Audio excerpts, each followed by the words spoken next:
Dear students, good morning. Now, our next topic is safety first, means सुरक्षा सबसे पहले. You know, when you are careless, then accidents takes place. जब भी आप careless होते हैं, क्या हो जाता है? तुरंत वहीं पे एक्सीडेंट होता है. जैसा कि कहावत भी है कि सावधानी हटी दुर्घटना घटी. तो कौन कौन से वो सेफ्टी है, सेफ्टी रूल्स क्या क्या है जो हमें फॉलो करने हैं. मोस्टली जो एक्सीडेंट्स होते हैं वो किस वजह से होते हैं? वो हमारे केयरलेसनेस की वजह से होते हैं. अगर हम केयरलेसनेस ना हो तो एक्सीडेंट नहीं हो सकते हमारे साथ. Accident can take place anywhere at any time. Accident तो कभी भी कहीं भी हो सकता है. But many accidents can be prevented by some simple rules of safety at home, in school, on road and at public places. लेकिन कुछ सेफ्टी रूल्स को फॉलो करके हम क्या कर सकते हैं? एक्सीडेंट से अपने आप को बचा सकते हैं. कहाँ कहाँ पे फॉलो करेंगे? घर में, स्कूल में, रोड पर या कहीं भी किसी भी पब्लिक प्लेस पे हो. तो हमारा जो फर्स्ट है सेफ्टी एट होम. हमें देखना है सेफ्टी एट होम. हमें घर में क्या क्या सावधानी रखनी है. पहला, हमें गिरने का डर होता है. अक्सर बच्चे क्या करते हैं? सीढ़ियों पर से उछलते कूदते नीचे उतरते हैं. इस चीज़ से आपको बचना है. ये घर में कॉमन एक्सीडेंट का रीज़न आप देखेंगे कि सीढ़ियों पर से फिसल कर गिर जाना. इसके लिए क्या करना होगा? घर के फ्लोर को बिल्कुल क्लीन एंड ड्राई रखना होगा. और स्पेशली इन द बाथरूम, ये बाथरूम में तो स्पेशली ध्यान रखना होगा कि ये बिल्कुल क्लीन एंड ड्राई होने चाहिए. क्योंकि बाथरूम में भी फिसल के गिरने से एक्सीडेंट्स होते हैं. अक्सर केसेस आप देखेंगे, सुनाई देंगे आपको कि बाथरूम में फिसल के गिर गए, सीढ़ियों पे फिसल के गिर गए. तो हमें क्या करना है? वहाँ पे ध्यान रखना है. सीढ़ियों को बिल्कुल साफ़ सुथरा और सूखा रखना चाहिए. अगर सीढ़ियाँ गीली रहेंगी, वेट रहेंगी तो पैर स्लिप करेगा और गिर जाएंगे. नेक्स्ट है आपका बाथरूम. बाथरूम भी साफ़ सुथरा रहना चाहिए बिल्कुल, और सूखा होना चाहिए. क्योंकि गीला रहेगा तो वहीं पे पैर फिसलेगा और गिर जाएंगे और एक्सीडेंट का चांसेस बन जाता है. और कभी भी आप रफली मत यूज करिए स्टेयर्स को. दौड़िए नहीं. स्टेयर्स पे कभी भी दौड़ने नहीं चाहिए. बिल्कुल आराम से, जैसे कि आपको पकड़ते हुए या फिर नहीं भी पकड़े तो आप इजीली चल सके. उसके बाद क्या करना है? लैडर का यूज करिए, सीढ़ियों का यूज करिए. अगर कोई भी चीज़ ऊंचे पे है तो उछड़ के पाने की बजाय आप लैडर का यूज करें, वो ज़्यादा सेफ होगा. Next, scattering things. अगर घर में सामान को ऐसे फैला के रखेंगे तो इससे भी एक्सीडेंट होने के चांसेस बनते हैं. वो किस तरीके से कि पैर फिसलेंगे और गिरेंगे आप. तो चीज़ों को व्यवस्थित करके रखना है. तो गिरने से बचने के लिए हमें क्या क्या करना है? पहला, घर की सफाई अच्छे से करनी है और उन्हें सूखा रखना है, क्लीन एंड ड्राई, और स्पेशली बाथरूम. नेक्स्ट है, स्टेयर्स को भी हमें क्लीन एंड ड्राई रखनी है. उस पर दौड़ने नहीं है, रफली यूज़ नहीं करने हैं. सामान को ऐसे रूम में कहीं भी बिखेर कर नहीं रखना है, जैसा कि फिगर में दिखा गया है. लैडर का यूज करना है. नेक्स्ट है हमारा फायर. फायर कहाँ होता है? फायर मोस्टली कहाँ पकड़ता है? फायर किचन में. तो किचन में फायर से बचने के लिए, इससे मतलब किचन में फायर जो है बहुत ही सीरियसली एक्सीडेंट होता है. कभी कभी तो डेथ भी हो जाती है. तो इस चीज़ से बचने के लिए क्या क्या करना चाहिए? सबसे पहला जो है कि कभी भी सिंथेटिक क्लॉथ या नायलॉन क्लॉथ को पहन करके किचन में काम नहीं करना चाहिए. क्योंकि सिंथेटिक क्लॉथ या नायलॉन क्लॉथ में फायर इजीली कैच कर लेता है, आसानी से आग पकड़ लेता है. तो पहली सावधानी क्या करना है? किचन में सिंथेटिक क्लॉथ या नायलॉन क्लॉथ पहन के नहीं जाना है. तो क्या कैसे क्लॉथ पहनने चाहिए? कॉटन के. नेक्स्ट है, कोई भी जलती हुई चीज़ हो, गैस स्टोव हो या कुछ भी हो, तो उसे टच नहीं करना चाहिए। टच करोगे आप जल जाओगे। अगर आपको लग रहा हो किचन में जब भी आप क्या करो, गैस यूज करो, तो सबसे पहले कहाँ से बंद करना होता है? सिलेंडर के पास से। आफ्टर देन फ्रॉम द चूल्हा, ये चूल्हा के पास से बाद में हम बंद करेंगे, बर्नर के पास से, लेकिन सबसे पहले सिलेंडर के पास से बंद करेंगे, क्लोज करेंगे गैस को। अच्छा, अगर आप किचन में गए और आपको स्मेल आ रही हो, आपको लग रहा है गैस महक रहा है, तो कभी भी आपको वहाँ पे मैच स्टिक नहीं जलानी चाहिए या लाइटर ऑन नहीं करना चाहिए। सबसे पहले क्या करेंगे आप, विंडो डोर सबको ओपन कर देंगे ताकि जो गैस हो रूम में वो क्या हो जाए, बाहर निकल जाए। उसके बाद ही आप उसमें कुछ करोगे। Okay, now next is the electric shock. अब इलेक्ट्रिक शॉक से बचने के लिए हमें क्या क्या करना है? इलेक्ट्रिक शॉक आपको पता ही है कि कभी भी अगर कोई फॉल्ट होता है वायर्स में या हमारे में फॉल्ट हुआ, हमने गलत तरीके से टच किया, चाहे आयरन हो, चाहे टोस्टर हो, चाहे केटल्स हो, किसी भी चीज़ को अगर हम गलत तरीके से टच करेंगे, हैंडल करेंगे, केयरफुली नहीं यूज करेंगे, तो उससे क्या हो जाएगा, वो हमारे लिए डेंजरस साबित हो सकता है। उससे हमें इलेक्ट्रिक शॉक भी लग सकता है और हमारे घर में आग भी पकड़ सकता है, जैसा कि ये फिगर में आप देख रहे हैं। इस कंडीशन में क्या करें, इलेक्ट्रिक शॉक से बचने के लिए क्या करें? सबसे पहला काम है कि नेवर टच इलेक्ट्रिकल फिटिंग्स और appliances with wait hand. Means गीले हाथ से कभी भी इलेक्ट्रिकल फिटिंग जो है वो कभी भी टच ना करें, या अप्लायंसेस जो है। क्यों? क्योंकि वहाँ पे क्या होता है, वहाँ पे इलेक्ट्रिक शॉक लगने के चांसेस ज़्यादा होते हैं। सबसे पहले अगर आपको हीटर हो या लैंप हो उसे टच करना है, तो सबसे पहले स्विच को क्या करिए, ऑफ़ करिए। ऑफ़ करने के बाद ही उसे टच कीजिए। अच्छा, अगर सपोज करिए कि जैसे दिखा रहा है इस तरीके की आग लग जाए, तो आप क्या करोगे? वो तो स्विच के पास ही है। इस कंडीशन में क्या करेंगे, मेन सप्लाई को तुरंत ऑफ़ करेंगे। कहीं भी अगर आपके घर में स्पार्किंग हुई तो उस कंडीशन में क्या करेंगे, तुरंत के तुरंत मेन सप्लाई को कट करेंगे। अगर आप गीले ज़मीन पे खड़े हैं तो कभी भी स्विच ऑन या ऑफ़ करने की कोशिश नहीं करिएगा। इट मे बी डेंजरस, ये आपके लिए डेंजरस हो सकता है। Next is poisoning.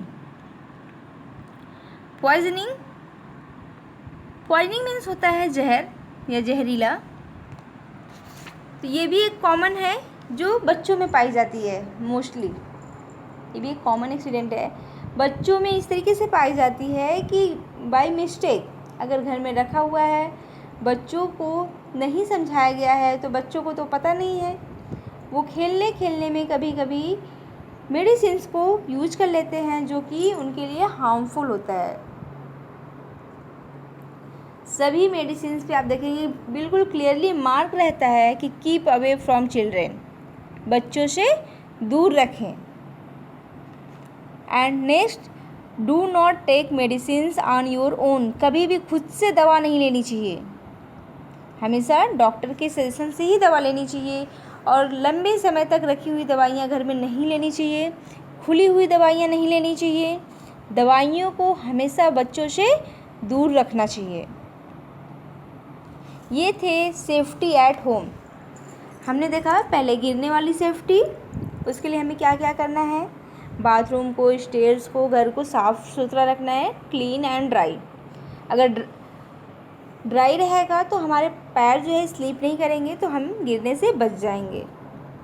सेकंड है कि चीज़ों को बिखेर कर नहीं रखेंगे, चीज़ें बिखरी हुई रहेंगी तब भी हम उसमें फंस के गिर सकते हैं। नेक्स्ट, अगर कोई चीज़ें ऊंचाई पे रखी हुई हैं तो उसको उतारने के लिए हम किसका यूज करेंगे, लैडर का यूज करेंगे। अच्छा, in case of fire fire लगने की कंडीशन में क्या करेंगे, फायर से बचने के लिए हमें सबसे पहले क्या करना है कि किचन में हम हमेशा कॉटन क्लॉथ यूज करेंगे, means synthetic cloth and nylon cloth use नहीं करेंगे। कोई भी गर्म वस्तुएं हैं उन्हें हम टच नहीं करेंगे, गर्म वस्तुओं को हम टच नहीं करेंगे। और अगर हमें डाउट हो रहा है कि गैस जो है लीक कर रहा है, तो हम किचन में जाने के बाद मैच स्टिक या लाइटर को ऑन नहीं करेंगे। सबसे पहले हम विंडो ओपन करेंगे, डोर ओपन करेंगे, और जब थोड़ा नॉर्मल फील होगा तब हम उसके बारे में सोचेंगे। और जब भी आप गैस का यूज, जैसे गैस यूज नहीं हो रहा हो, तो हमेशा नीचे और ऊपर दोनों तरीके से, दोनों जगह से गैस क्या होना चाहिए, क्लोज होना चाहिए, बंद होना चाहिए। नेक्स्ट हमारा इलेक्ट्रिक शॉक का हमने देखा। इलेक्ट्रिक शॉक ये भी एक डेंजरस है, इससे भी डेथ हो जाते हैं। इससे बचने के लिए हमें क्या क्या करना है कि कभी भी गीले हाथों से हमें इलेक्ट्रिक स्विच को नहीं छूना है, ना ऑन करना है ना ऑफ करना है। सेकंड है, कहीं भी अगर स्पार्किंग दिखती है तो तुरंत क्या करना है, मेन स्विच को ऑफ कर देना है। कभी भी आप जैसे कि कोई भी इलेक्ट्रिकल अप्लायंस, जैसे मोबाइल चार्ज में लगाना है या कुछ भी ऐसा है, तो आप गीले हाथों से नहीं करेंगे, सबसे पहले हाथों को सुखाएंगे तभी करेंगे। सेकंड है कि आप गीले फर्श पे खड़े होकर नहीं करेंगे, इससे भी शॉक लग सकता है। ये रहे इलेक्ट्रिक शॉक के।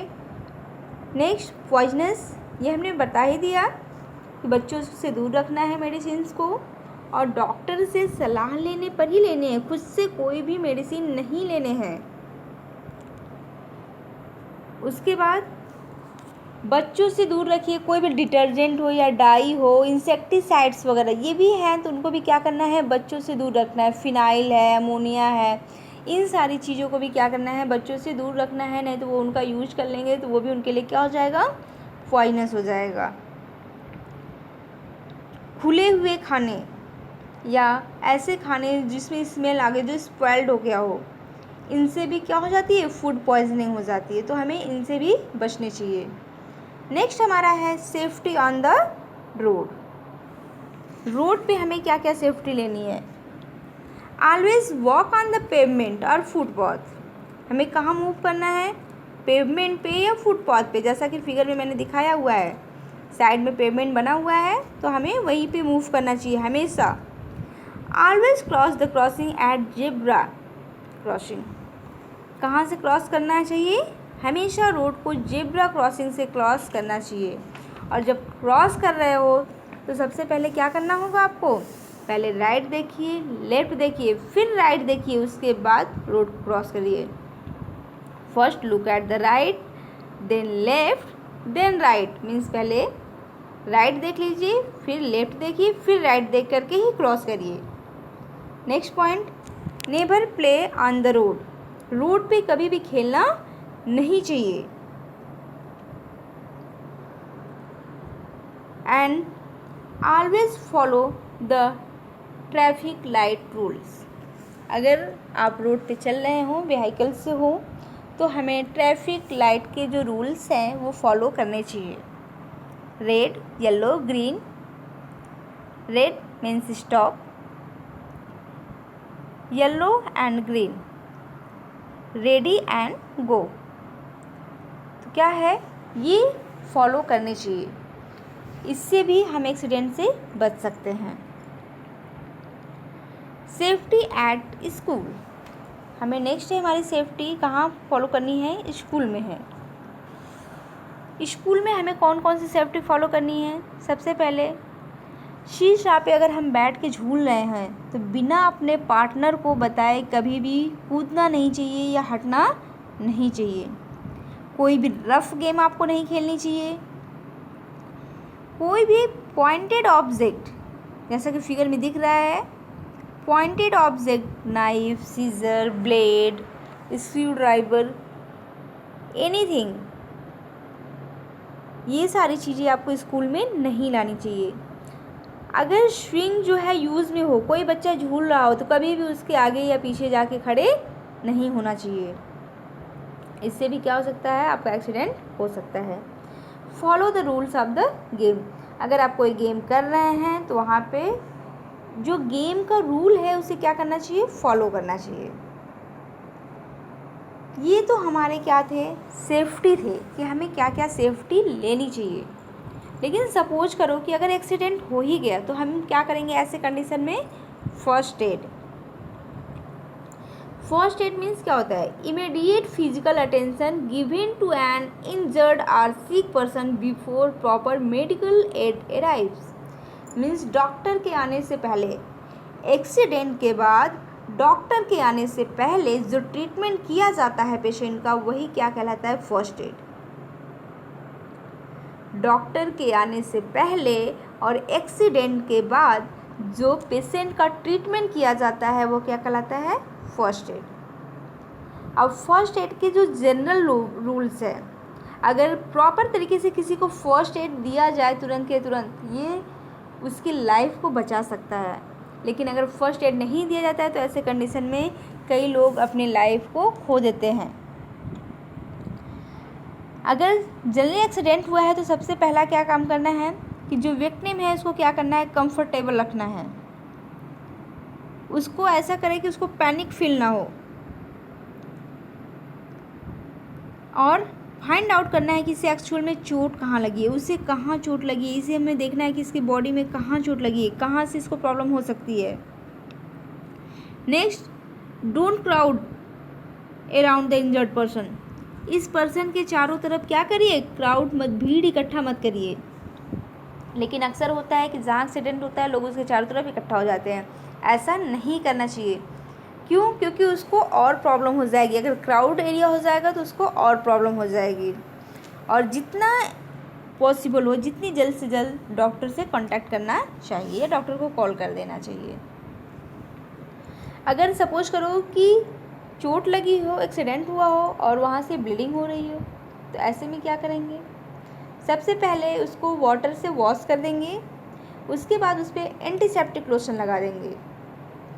एंटीसेप्टिक लोशन लगाने के बाद उस पार्ट को प्रेस कर देंगे एंड क्लीन कॉटन या कॉटन पैड से उसको टाइटली बांध देंगे, जिससे क्या होगा, ब्लीडिंग जो है स्टॉप हो जाएगी। In case the bleeding does not stop, अगर ब्लीडिंग नहीं स्टॉप होती है तो क्या करेंगे, तुरंत के तुरंत उस पर्सन को डॉक्टर के पास लेके जाएंगे। अच्छा, क्या होगा अगर एक पर्सन फेंट हो गया हो, मीन्स बेहोश हो गया हो ऐसे कंडीशन में, तो ऐसे कंडीशन को हमेशा उसका हेड नीचे, जैसा कि मैंने फिगर में दिखाया हुआ है कि हेड नीचे करके सुलाना चाहिए। इससे क्या होगा कि एक्स्ट्रा ब्लड जो है उसके ब्रेन में पहुंचेगा और उसे तुरंत आराम होगा। नेक्स्ट है burn. When a person burn, अगर कोई जल जाए तो उस कंडीशन में क्या करेंगे, सबसे पहले कोल्ड वाटर उस पर अप्लाई करेंगे या आइस अप्लाई करेंगे, बर्फ़ या कोल्ड वाटर अप्लाई करेंगे। उसके बाद उस पर बर्नॉल या सिल्वरे रॉक्स क्रीम उस पर लगाएंगे जो एंटीसेप्टिक है, बर्नॉल या सिल्वरे रॉक्स। अगर बहुत ज़्यादा जल गया है तो उसको क्या करेंगे, डॉक्टर के पास लेकर चले जाएंगे तुरंत। नेक्स्ट पॉइंट, अगर इंसेक्ट बिटन हो, कि कोई इंसेक्ट काट लिया हो, कीड़ा मकोड़ा काट लिया हो, तब क्या करेंगे, ऐसे कंडीशन में क्या करेंगे, ऐसे कंडीशन में उस पर क्या लगाएंगे, baking soda and cold cream. अगर किसी को इंसेक्ट ने काट लिया हो तो सबसे पहले बेकिंग सोडा, कोल्ड क्रीम का एक मिक्सचर बनाएंगे तुरंत और उसको उस पर अप्लाई कर देंगे। और place an ice pack over the affected area, एक आइस पैक भी आप उस पर रख सकते हैं, लगा सकते हैं। अगर ईचिंग हो रही हो तो इस केस में कैलामाइन लोशन का यूज किया जा सकता है। ईचिंग के केस में कैलामाइन लोशन यूज किया जा सकता है। So students, first aid is essential items. तो आपको अपने घर में एक फर्स्ट एड बना के रखना चाहिए जिसमें कि बर्निंग हो, इंसेक्ट बाइटिंग हो, ब्लीडिंग हो, तो इन सारे वक्त में क्या आए वो काम आ जाए, डॉक्टर के पहुंचने के पहले वो क्या कर सके, आप उसका यूज कर सके और लाइफ को सेव कर सकें। इसके लिए क्या करना चाहिए, फर्स्ट एड का यूज करना चाहिए। आई होप स्टूडेंट्स कि ये चैप्टर आपको बहुत अच्छे समझ में आ गया होगा, सेफ्टी फर्स्ट। अगर आपको समझ में आया, वीडियो अच्छा लगा तो वीडियो को लाइक करें, चैनल को सब्सक्राइब करें। Thank you, thanks for watching.